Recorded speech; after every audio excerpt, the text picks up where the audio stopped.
Have you ever wondered how your home in Willow Park, Texas stays leak-free even through heavy rainfall? You'll have to thank the flashing.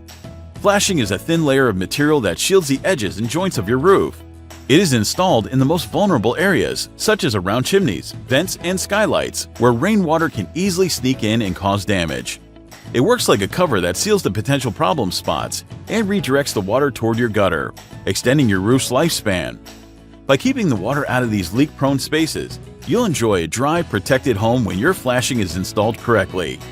You may wonder if your flashing needs any maintenance repair. Yes, it does. Like any roofing material, flashing should be inspected regularly and maintained to prevent damage. Your flashing may need repair when you see peeling, cracks, rust, or even torn flashing material. Leaks inside your home are a red flag that your flashing may no longer work. Don't wait until it turns into a huge problem. Contact First Texas Roofing in Parker County at 817-821-0323 today to schedule an inspection and to keep your home safe and secure.